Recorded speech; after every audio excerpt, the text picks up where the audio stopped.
Hello folks, it's your favorite show host here, Adam Boyer. Just wanting to let you know that in the first part of this episode, we covered the first 3 points of what Republicans should and should not do when campaigning, and the beginning of this episode and the episode as a whole will make a lot more sense if you go back and watch that one first. It's highly recommended that you do.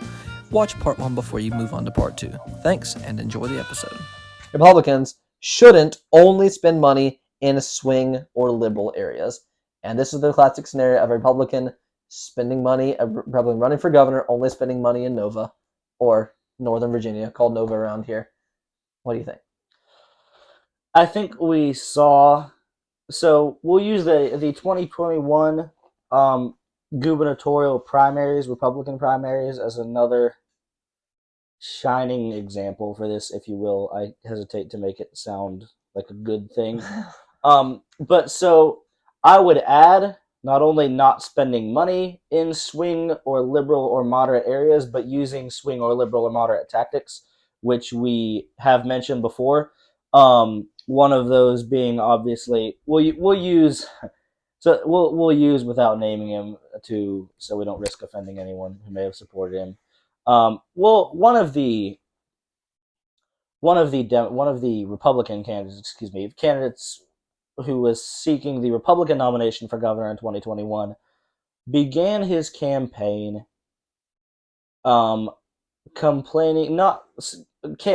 championing, if you will, the idea of, I don't even know what you call it, just he was very pro public education, like, hey, our public education system needs support. Our public education system needs money. And he was not stipulating with reform or something. Right. It was just support at all costs. I've got news for you, Virginia and America. The public education system is broken. Okay? In America, the public education system is broken. Critically broken. And we saw the stupidest thing about that was in 2021 through 2022, 2023, we had seen the most glaring examples of that. Critical race theory in schools. Perversion and, pornography available to children in school libraries under the guise of sex education, when really it was just, exposing them to unnatural and perverted concepts. And all that candidate could say about that was, hey, let's support our public school system. Let's make sure that we have staff at our public schools. Let's make sure we have the tax money for our public schools. There was never a word for the first several months of his campaign. First of all, there was not a word about other issues. Okay, there was not a word about any other issues important to the people of Virginia. But it all began with this. So let's not reform our broken school system, as Adam said. Let's not work to change it for the better. Let's not work to change it to where it's educating children to prepare them for the real world instead of brainwashing them into destructive liberal ideologies all across the board. It was just, let's support them as they destroy the minds of children. Yeah. And it wasn't until, again, kind of in the Cuccinelli scenario, except this was much worse, it wasn't until late in the campaign when he realized that, hey, as Adam mentioned before, the phantom suburban moms who every statewide candidate in Virginia uses as an excuse to campaign on a moderate platform because they're scared of a true conservative platform. As he finally realized too late that, the suburban moms were not all the people he had to please. There's regular people in Virginia, who we don't have a problem with a properly run school system. That's fine, but also care about things like life, like gun rights, like the even basic personal liberties that are being taken away from us today. And he spent his money and time in Northern Virginia, but worse than that, brought that money and time and ideology that he was exhibiting in Northern Virginia to conservative parts of Virginia. Southwest Virginia, this area. Coal country. And it just really didn't resonate with people. I remember I was at one committee meeting for one of our local counties here. Rural county. Everybody at that committee meeting is in blue jeans or camo, right? Pete Snyder, edit that again. This candidate walks in with, his campaign staff. He'll have a couple of, I don't know what you call them, volunteers, just, you know, assistants with him. And on his table, he, a lot of times candidates will have, you know, pens or hats or whatever. On his table, this man has a dispenser of hand sanitizer and masks. This was, I forgot about that. and at a, at a rural county committee meeting where everyone is, packing heat, not wearing masks. Okay, so that just really turned stuff like that turned people off to that candidate. The practices of Nova politics, we call it here, just the same old weak sauce, moderate campaign tactics that get no one excited anymore. And for that reason, what should have been a very winnable race for this candidate with the resources he lost in the primary because of those campaign tactics and because of where he placed the importance of the campaign. And I will say Governor Youngkin, now Governor Youngkin, when he was running back then after he won the primary and defeated that candidate, he went on, and as highly critical as I've been of Youngkin, he ran a very, very good campaign because Virginia is a hard state to win for Republicans. But he did it, and one of the ways he did it was he got incredibly high voter turnout in the southwestern parts of Virginia, in coal country, in the deep rural parts of Virginia. And he did that. He would take his big old tour bus around, and he would go to these rural communities no one even knew about if you were more than 30 minutes from there. You never even heard of them. And people around there were saying in news articles and stuff, even when the local news would interview him, they'd say something like, no one ever comes around here. It's such a surprise to see the guys running for governor coming around here. Right.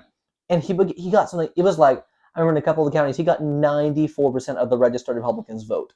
That's insanely high. That's more than you will see for a presidential election. And you can do that, obviously, in statewide. Nationally, that's not so much the case because if you win Nebraska, there's no need to keep. Republicans going to win. I'll use the better example. Republicans going to win South Dakota, Nebraska, South Dakota. Some people would say they're the same thing, but they're going to win that. There's no need to spend your time campaign there because once you got the electoral votes, it doesn't matter if you win the electoral votes by 5,000 or 50,000. You've got the electoral votes. In a gubernatorial race where it's just all the votes count, spend your time in those conservative areas.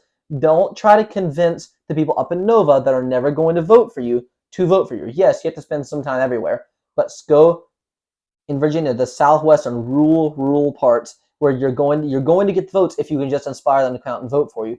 Do that, and that will boost your vote. And that's how he won by about, I think, an 80,000 vote margin over Terry McAuliffe, who was running at this point for his second term. Okay, we got to move along as we're going over time here. Okay, number three should do as much in-person campaigning as possible. I'm going to keep this quick, and I'll let you say something like 1 minute about it as well.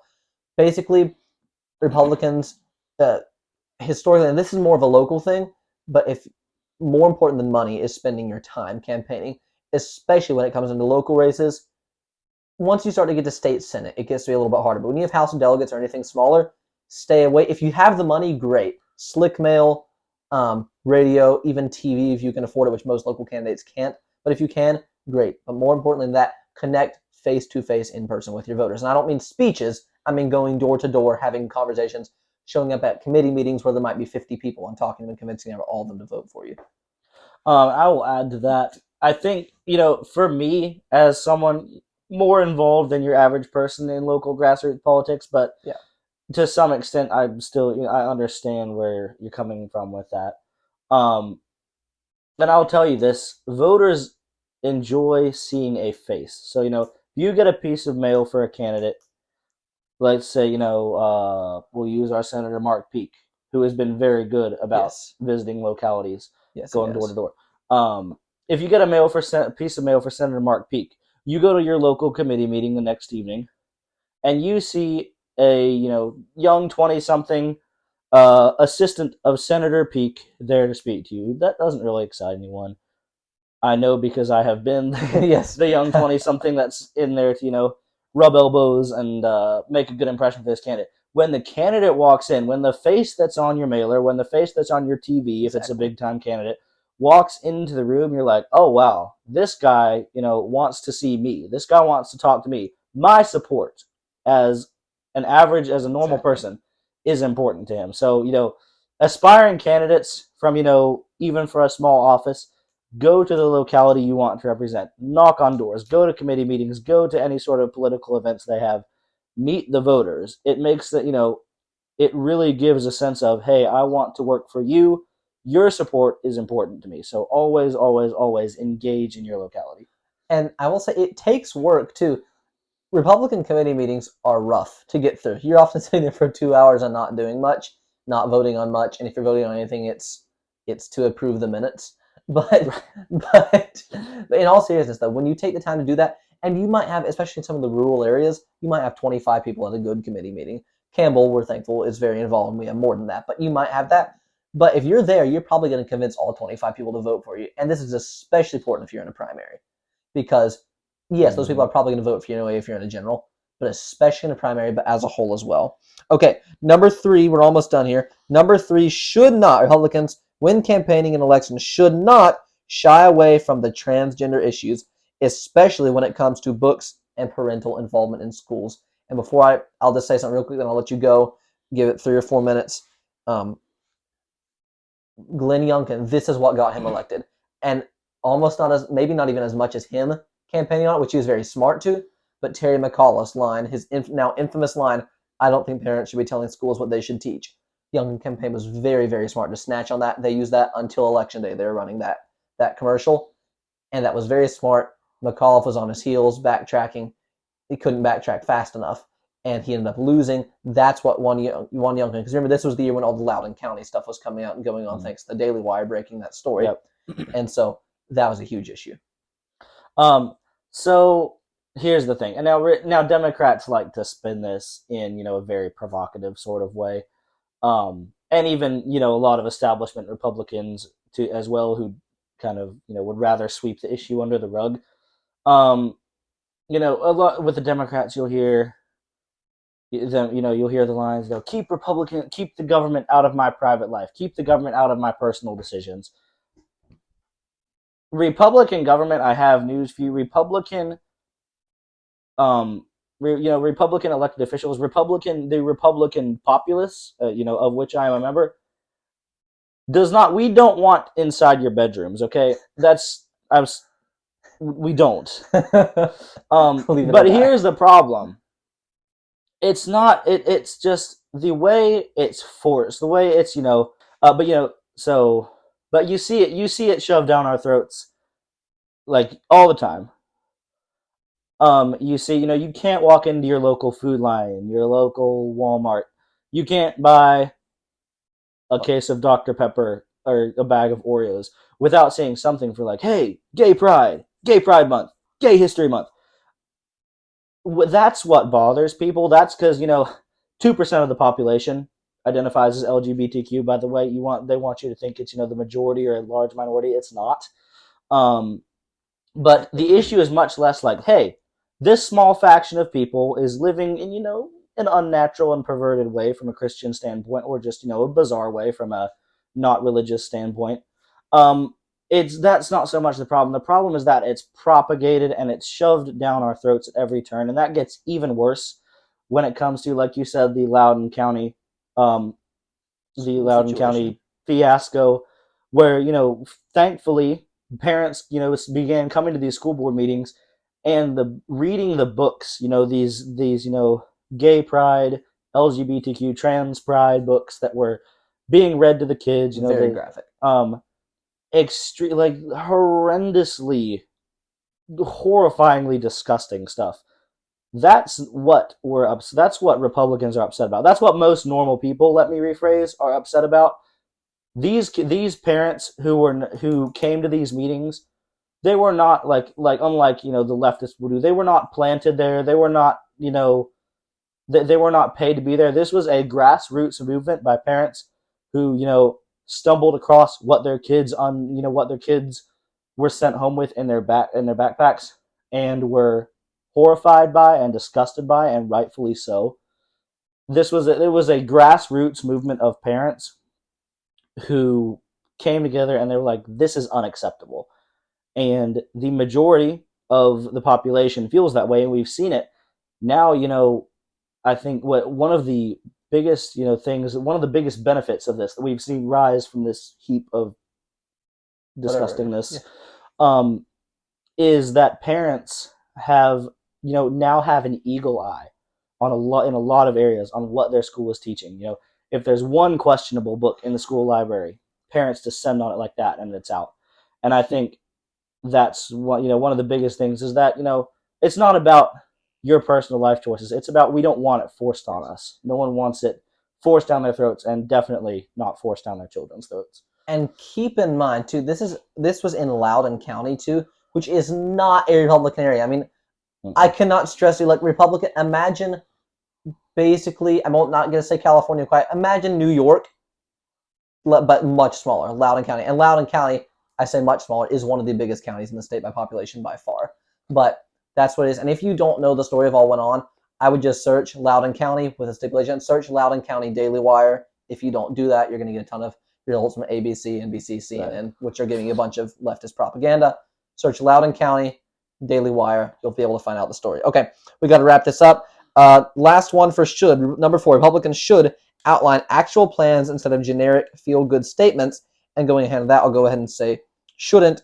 Republicans should outline actual plans instead of generic feel-good statements when campaigning. And number 4, shouldn't have weak defensive non-attack ads. And those two go together. Just go ahead. I'll give you the 4 first.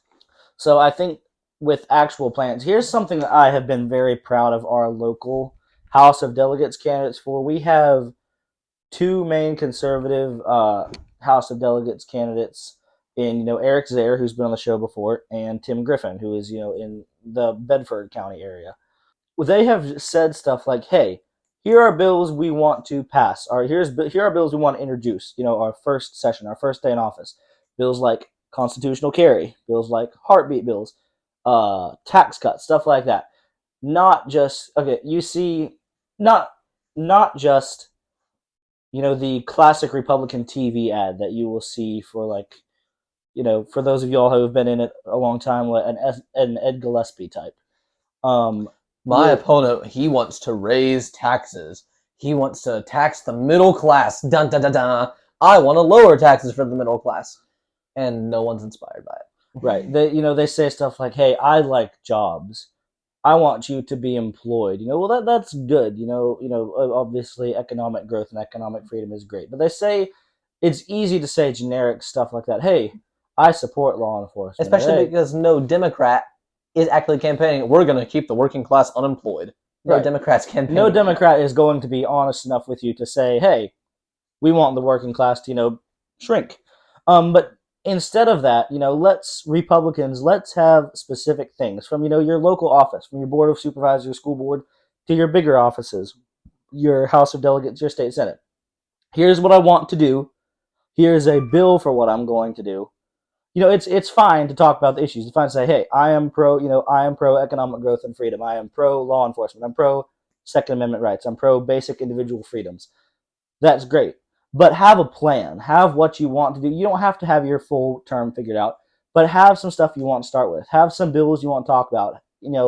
Think about what your bill is going to be like, how you're going to introduce that. Just have a good idea of, here's something that I believe is important to my constituents, and here's how I'm going to get it done as soon as I get elected. And if you can devote the time, and even if you want to get the sort of wording up that you see in bills, if you can take an example bill, write it out, and put it on your website for everyone to see, that'd be awesome. And then when you're campaigning, say, I want to, for instance, we use the example of Eric Zaire. Love that guy. He's been an excellent delegate for us. Looking forward to him winning in a week. But he has said he's going to introduce a life from conception bill, no exceptions whatsoever. No other candidate in the entire Virginia General Assembly has gone anywhere near that far, to my knowledge. And I don't think he has this, but he's been very specific about what he wants to do. What'd be great is something like, if you're in that sort of scenario, type up a bill if you have the time. Now, that's hard to do. You don't necessarily have the time. But if you can, type it up, put it on your website, and say, this is what I want to do. Go look at my website at whatever your website is. A, you're driving people to your website, maybe getting donations. That's a good strategy. But B, you're actually serious. You have a bill you're ready to introduce, and voters care about that. And that's kind of the should. As far as the shouldn't, weak defensive non-attack ads, I saw one a couple times recently. kind of made my blood boil a little bit. It was a Republican. You couldn't tell it was a Republican from a Democrat. Basically, it was a lady running in one of the delegate districts.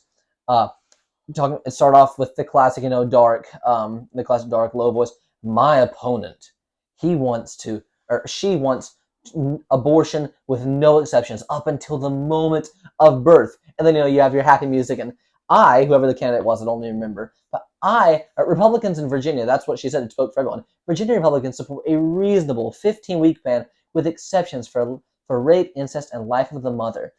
And then they attack the Democrat for being too extreme. That is literally Michael Knowles' point, offering an echo, not a choice. No, I am pro-life in all scenarios, and you can even say it. If you want to be completely candid in the commercial, you can. You're going to take up airtime, but if you can get it out in 30 seconds, we may not get this passed, but I'm going to try my hardest to make sure we get a life from conception bill passed. Go for it. It's time to get radical because the classic Republican strategies in the past are not working. Especially Virginia Republicans are so bad at this. Maybe we're starting to see a shift in that. I'm excited. This has been my cousin, Luke Boyer, who I've been talking to. Luke, thank you for coming on the show. Thank you for having me. Been an excellent episode, and we're going to be making some shorts as well to release on YouTube as well. Thank you, folks, for watching. Don't forget to like the video, share it with someone you know to help boost this show, get in front of more people, and help with organic growth. And don't forget to subscribe as well, or follow if you're listening to this on an audio platform. Thanks for watching, folks. This has been Fight and Revive with Adam Boyer. See y'all later.